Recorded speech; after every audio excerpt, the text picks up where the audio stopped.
Halo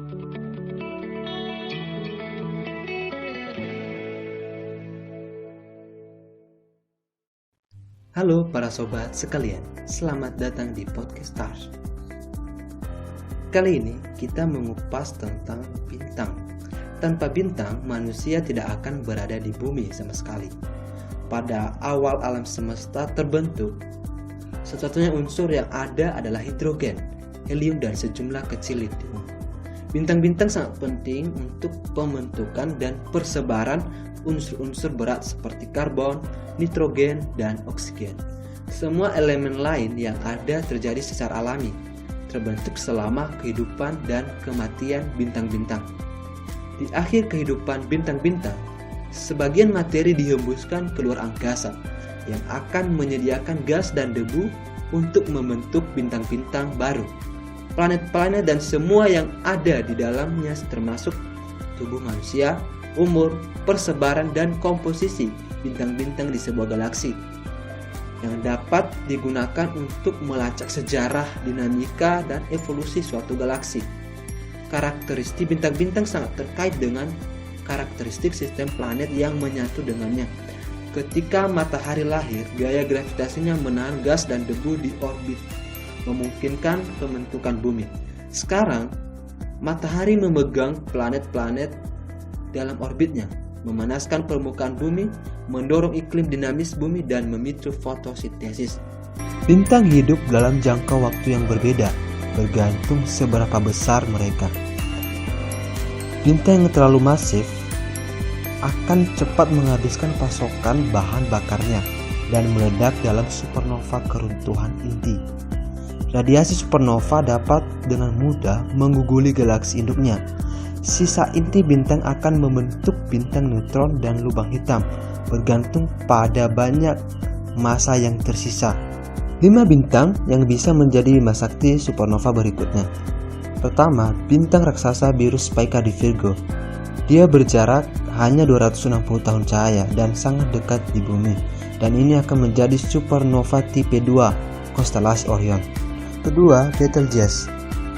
Ketiga, Rigel, yang ini akan menjadi supernova berikutnya. Yang keempat, Gamma Cephalorum yang menyimpan bintang Wolf-Rayet dengan potensi meledak sebagai sebuah supernova. Kandidat terakhir adalah Ophiuchi, termasuk dalam tipe yang berbeda sistem binar. 2 bintang dekat ini berisi katai putih dan mengalami ledakan berulang yang disebut nova. Ini terjadi ketika hidrogen dari bintang normal mengalir ke katai secara bertahap menumpuk sebagai lapisan permukaan. Nah, sekarang bagaimana bintang katai coklat membantu kita memahami planet dan bentuk bintang? Sahabat subbintang dibedakan menjadi 2 kelas, yaitu planet dan katai coklat. Terdapat beberapa indikator genesis utama yang dapat membantu mengklasifikasikan objek subbintang sebagai katai coklat atau planet, yaitu massa, bentuk dan kesejarahan orbitnya, serta komposisi dan struktur thermal atmosfer. Massa saja tidak dapat menentukan klasifikasi pendamping yang bermassa rendah ke sebuah bintang. Hingga saat ini, teori ini belum dapat menetapkan batas bawah yang tegas untuk massa katai coklat atau batas atas massa planet. Baik para sobat podcast stars sekalian, pernah kalian bertanya mengapa para astronot dalam tanda kutip tergila-gila mempelajari sebuah bintang? Hal istimewa apa yang dimiliki oleh bintang itu? Nah, pada kali ini saya akan memberikan poin-poin penting mengapa para astronot pengen sekali mempelajari sebuah bintang. Hal yang pertama, mempelajari elemen-elemen penyusun bintang. Kita tahu bersama bahwa pada awal pembentukan alam semesta, unsur-unsur yang dimilikinya hanya hidrogen dan helium, kebanyakan hidrogen dan helium. Namun saat kita melihat lebih jauh dan sampai sekarang, kita melihat banyak elemen-elemen terbentuk, misalnya unsur seperti oksigen, karbon, nitrogen, dan beberapa unsur lainnya. Kehidupan yang kita ketahui sekarang ini karena pembentukan elemen-elemen atau unsur-unsur di dalam pembentukan alam semesta. Dan ini sebenarnya adalah suatu proses fusi. Dan ini menjadi hal yang rumit, tapi saya tidak menjelaskannya lebih detail. Tapi pada dasarnya bahwa proses di mana hidrogen dan helium di pusat bintang terjepit bersama untuk membentuk elemen yang lebih berat. Proses fusi membebaskan energi dan itulah yang membentuk bintang bersinar.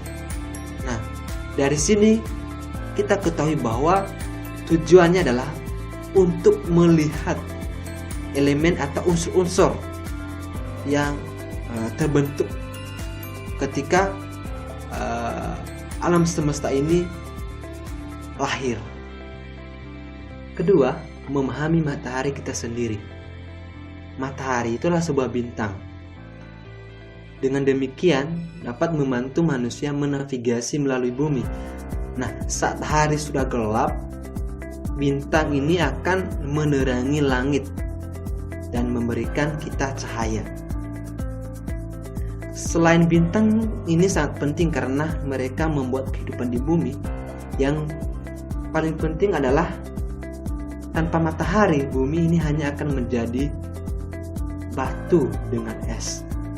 Matahari hanya tampak berbeda dengan kita karena jauh lebih dekat dengan kita daripada bintang lain.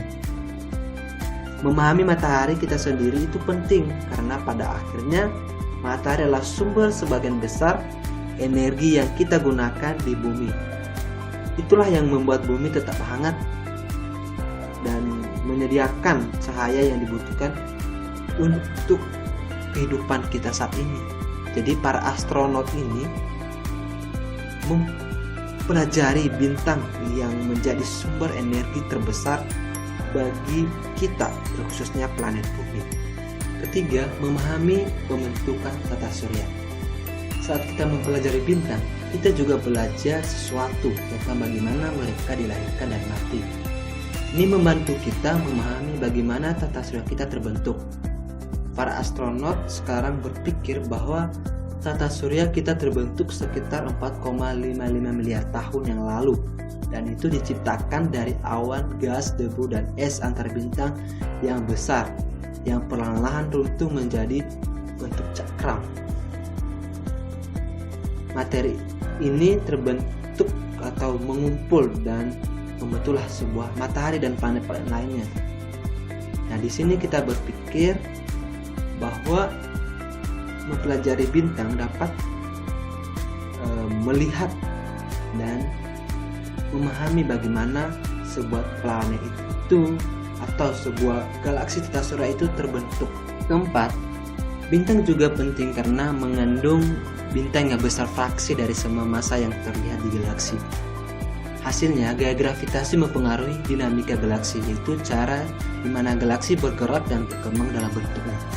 Nah, galaksi kita sendiri berupa cakram dengan tonjolan pusat. Karena tata surya kita ada di piringan, galaksi tampak seperti garis bintang.